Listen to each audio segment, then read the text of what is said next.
രണ്ടാം തവണ US പ്രസിഡന്റായപ്പോൾ ഞരമ്പ് രോഗിയായി മാറിയ ഡൊണാൾഡ് ട്രംപ് ഇന്ത്യക്ക് നേരെ താരിഫ് ഭീഷണി ഉയർത്തുന്നത് മനസ്സിലാക്കാം. പക്ഷേ അതെങ്ങനെയൊക്കെ പറഞ്ഞു നിൽക്കാം. എന്നാൽ ചൈനയും അതുപോലെ ഏഷ്യയിലെ രാജ്യങ്ങൾക്ക് നേരെ, പ്രത്യേകിച്ച് ഇന്ത്യക്ക് നേരെ ഇതേ ഞരമ്പ് രോഗം കാട്ടി തുടങ്ങുകയാണോ എന്ന് തോന്നും ഇപ്പോഴത്തെ സ്ഥിതിഗതികൾ കണ്ടാൽ. അങ്ങനെയാണെന്ന സൂചനകളാണ് ഇപ്പോൾ ലഭിക്കുന്നത്.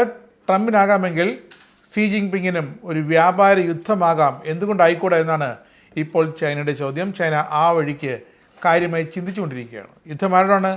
ഇന്ത്യയോടാണ്. എന്തായാലും ചൈനയുടെ ഈ വ്യാപാര യുദ്ധം US അത് വളരെ വ്യക്തമാണ്. US ചൈനയ്ക്ക് അധിക താരിഫ് ഏർപ്പെടുത്തിയിട്ടും തിരികെ എന്തെങ്കിലും ഒന്ന് ചെയ്യാൻ ചൈനയ്ക്ക് പറ്റുന്നില്ല, സാധിക്കുന്നില്ല. കാരണം US പേടിയാണ്, ട്രംപിനെ പേടിയാണ്. എങ്കിൽ പിന്നെ സ്ഥിരം വൈരിയായ കയറ്റുമതി വിഷയങ്ങളിലൊക്കെ അങ്ങോട്ടും ഇങ്ങോട്ടും വ്യാപാരം ഇപ്പോഴും തുടരുന്ന ഒരു അതിർത്തിക്ക് ഇപ്പുറത്തുനിന്നും അപ്പുറത്തേക്ക് ഉൽപ്പന്നങ്ങൾ കൈമാറുന്ന ഇന്ത്യയോട് എന്തായാലും ഒരു വ്യാപാര യുദ്ധം തുടങ്ങിക്കളയാമെന്നാണ് ചൈനയുടെ ഒരു ഉള്ളിലെ ഇത്. അത് ശരിയാണ്. അടികിട്ടുന്നത് ഇന്ത്യയിൽ വന്ന് വ്യാപാര സ്ഥാപനങ്ങളും നിർമ്മാണ കേന്ദ്രങ്ങളുമൊക്കെ തുടങ്ങുന്ന മൾട്ടിനാഷണൽ കമ്പനികൾക്കാണ്. ഇവരെല്ലാം ചൈനയിൽ നിന്നും തങ്ങളുടെ ആസ്ഥാനം മാറ്റി ഇന്ത്യയിലേക്ക് കുടിയേറിയവരാണ്. പ്രത്യേകിച്ച് ഫോക്സ്കോൺ, ആപ്പിളിൻ്റെ ഐഫോൺ അടക്കം എയർപോഡ് അടക്കം ഉൽപ്പന്നങ്ങൾ ഇന്ത്യയിൽ നിർമ്മിക്കുന്ന, അതിന് കരാറെടുത്തിരിക്കുന്ന ഫോക്സ്കോണിനെ അടക്കം, ഇന്ത്യയിലെ EV കാർ വിപണിയെ അടക്കം, ഇന്ത്യയിലെ അൾട്രാസൗണ്ട് സ്കാനിങ് മെഷീൻ ഉണ്ടാക്കുന്ന കമ്പനികളടക്കം ബാധിക്കുന്ന ഏറ്റവും ഗുരുതരമായൊരു പ്രതിസന്ധിയിലേക്കാണ് ചൈന ഇന്ത്യയെ വലിച്ചു കൊണ്ടുപോകാൻ ശ്രമിക്കുന്നത്. അത് റെയർ എർത്തിൻ്റെ രൂപത്തിലും മാഗ്നറ്റിൻ്റെ രൂപത്തിലുമാണ് ഇത്തവണ. ആപ്പിളിൻ്റെ എയർപോഡ് നിർമ്മിക്കുന്നത് ഫോക്സ്കോണിൻ്റെ തെലങ്കാനയിലെ ഫാക്ടറിയിലാണ്. അവരത് ചൈനയിൽ നിന്നും പറിച്ചെടുത്ത് ഇന്ത്യയിൽ കൊണ്ടുവന്ന് തെലങ്കാനയിൽ സ്ഥാപിച്ച് പ്രവർത്തനം തുടങ്ങിയതാണ്. അതിൽ കടുത്ത അമർഷമുണ്ട് ഇപ്പോഴും ചൈനയ്ക്ക്. ആപ്പിളിന് വേണ്ടിയുള്ള, എയർപോഡിന് വേണ്ടിയുള്ള അസംസ്കൃത ധാതുക്കൾ, അതാണ് ഇപ്പോൾ ചൈന ഇന്ത്യക്ക് നൽകാതെ പിടിച്ചു വച്ചിരിക്കുന്നത്. കയറ്റുമതി അതിസങ്കീർണമാണെന്നാണ് ചൈനീസ് അധികൃതർ ഇതിന് പറയുന്ന മുട്ടാപ്പൊക്ക് നയം. ഈ ധാതുക്കൾ ഇന്ത്യയിലേക്ക് കയറ്റി അയക്കുന്നതിനുള്ള കയറ്റുമതി രേഖകൾ കൂടുതൽ ചുവപ്പ് നാട്ടിൽ ഇട്ട് കുരുക്കുകയാണ് ഇപ്പോൾ ചൈനീസ് ഉദ്യോഗസ്ഥർ.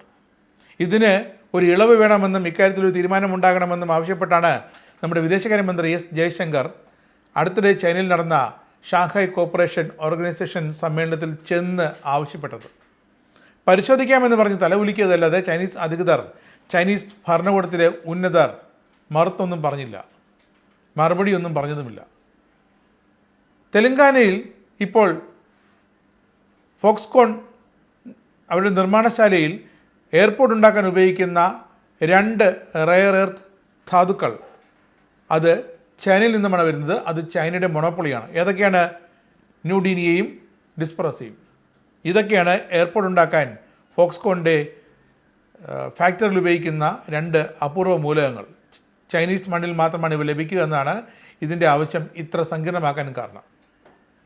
ചൈനയുടെ കുത്തകയാണ് ഈ 2 ധാതുക്കളും.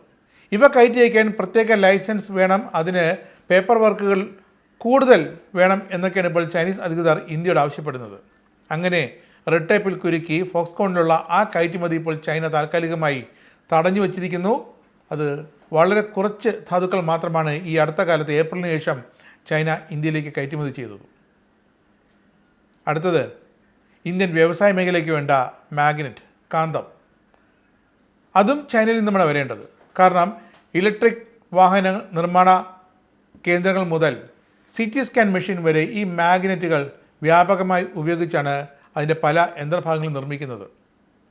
ചൈനയിൽ നിന്നും ഈ മാഗ്നറ്റ് ഇന്ത്യക്ക് ലഭിച്ചില്ലെങ്കിൽ ഇന്ത്യയിലെ EV കാർ നിർമ്മാണമടക്കം സ്തംഭനാവസ്ഥയിലാകും. ഇതാണ് ഇന്ത്യയുടെ വ്യാപാര പങ്കാളിയായ ചൈനയുടെ മറ്റൊരു മുഖം, കറുത്ത മുഖം. ഇന്ത്യയും ചൈനയും വ്യാപാര ക്രമങ്ങൾ ലഘൂകരിക്കണമെന്നാണ് ഷാങ്ഹായ് കോർപ്പറേഷൻ ഓർഗനൈസേഷനിൽ ചെന്ന് S ജയശങ്കർ ആവശ്യപ്പെട്ടത്. പക്ഷേ ചൈനയാകട്ടെ ഈ തടസ്സങ്ങളൊക്കെ നീക്കുന്നതിന് പകരം നടപടിക്രമങ്ങൾ, കയറ്റുമതി ലൈസൻസ് അടക്കം ലഭിക്കാനുള്ള ഇന്ത്യൻ കമ്പനികൾക്കുള്ള നടപടിക്രമങ്ങൾ ചുവപ്പ് നാടിൽ വീണ്ടും കുരുക്കി കടുപ്പിച്ചിരിക്കുന്നു. ഇത് മുന്നിൽ കണ്ടാണ് ആപ്പിൾ അടക്കമുള്ള മൾട്ടിനാഷണൽ കമ്പനികൾ നേരത്തെ ചൈന വിട്ട് ഇന്ത്യയിലേക്ക് എത്തിയത്. പക്ഷേ ചൈനയ്ക്ക് ഇന്ത്യയെ കടത്തിവിട്ടാനുള്ള ഒരേ ഒരു മാർഗം ഈ ധാതുക്കൾ മാഗ്നറ്റ് അടക്കം പിടിച്ചു വയ്ക്കുക എന്നത് മാത്രമാണ്.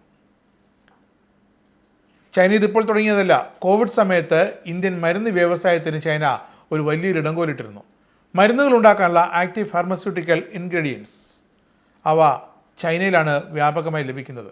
അത് ഇന്ത്യയിലേക്ക് കയറ്റുമതി ചെയ്യാതെ ചൈന പിടിച്ചു വെച്ചു. അപ്പോൾ ഇന്ത്യയിലെ മരുന്ന് ഉൽപ്പാദക കമ്പനികൾ തെല്ലൊന്നുമല്ല ബുദ്ധിമുട്ടും സങ്കീർണതകളും നേരിട്ടത്. ഇപ്പോഴത്തെ ചൈന കൈവച്ചിരിക്കുന്നത് ഇന്ത്യൻ ടെക് മേഖലയാണ്. യുദ്ധം പ്രഖ്യാപിച്ചിരിക്കുകയാണ് ചൈന ഇന്ത്യയോട്, ഒരു വ്യാപാര യുദ്ധം. ഇന്ത്യയാകട്ടെ ഇതിനൊരു ബദൽ എന്തായാലും കണ്ടെത്തും. ആ ബദൽ ഇനി എന്ത് എന്നുള്ള ആലോചനയിലാണ്. അതിനുള്ള തിരക്കിട്ട ശ്രമങ്ങളിലാണ് ഇപ്പോൾ കേന്ദ്ര സർക്കാരും. ഇസ്രായേലിന്റെ 5 സൈനിക താവളങ്ങളിൽ കനത്ത നാശനഷ്ടം. മോദി വെളിപ്പെടുത്തുന്ന ഇന്ത്യയുടെ വികസനത്തിന്റെ മയക്കുമരുന്ന് വിൽപ്പനയ്ക്കെതിരെ ശക്തമായ നടപടിയെടുത്ത് ഷാർജ പോലീസ്. അമേരിക്കയിലെ സാധാരണ മനുഷ്യരോട് കൂടിയാണ് കോൺഗ്രസിനുള്ളിൽ പങ്കുവയ്ക്കാൻ വി ഡി സതീശൻ ഓപ്പറേഷൻ സിന്ദൂറിൽ ഉപയോഗിച്ച